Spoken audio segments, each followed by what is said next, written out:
কিছু কিছু ছেলেরা আছে তার স্ত্রীকে মনে করে তার প্রপার্টি।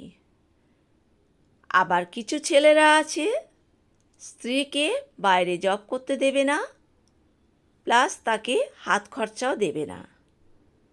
কিন্তু একটা মেয়ের মাসে তো কিছু খরচ লাগে, সবসময় স্বামীর কাছে হাত পাতা যায় যায় না।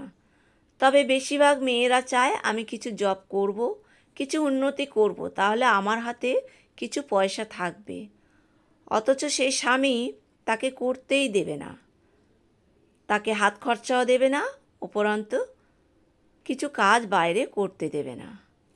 তবে এরা ভুলে গেছে সেই আগের জামানা আর নেই। এখন জামানা পাল্টেছে, এখন মেয়েরা অনেক এগিয়ে গেছে। আগে যে হতো মেয়েদের ওপরে অনেক অত্যাচার করা হতো, মেয়েরা মুখ বন্ধ করে সহ্য করত। এমনকি শোনা গেছে তাদের খেতেও দেওয়া হতো না পেট ভরে। কিন্তু এখনকারের মেয়ে শুনবে না। কিছু কিছু ছেলেরা আছে তার স্ত্রীকে মনে করে তার প্রপার্টি। আবার কিছু ছেলেরা আছে স্ত্রীকে বাইরে জব করতে দেবে না, প্লাস তাকে হাত খরচাও দেবে না। কিন্তু একটা মেয়ের মাসে তো কিছু খরচ লাগে, সবসময় স্বামীর কাছে হাত পাতা যায় যায় না। তবে বেশিরভাগ মেয়েরা চায় আমি কিছু জব করব, কিছু উন্নতি করব, তাহলে আমার হাতে কিছু পয়সা থাকবে।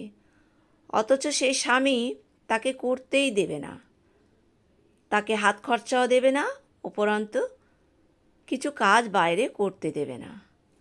তবে এরা ভুলে গেছে সেই আগের জামানা আর নেই। এখন জামানা পাল্টেছে, এখন মেয়েরা অনেক এগিয়ে গেছে। আগে যে হতো মেয়েদের ওপরে অনেক অত্যাচার করা হতো, মেয়েরা মুখ বন্ধ করে সহ্য করত। এমনকি শোনা গেছে তাদের খেতেও দেওয়া হতো না পেট ভরে। কিন্তু এখনকারের মেয়ে শুনবে না।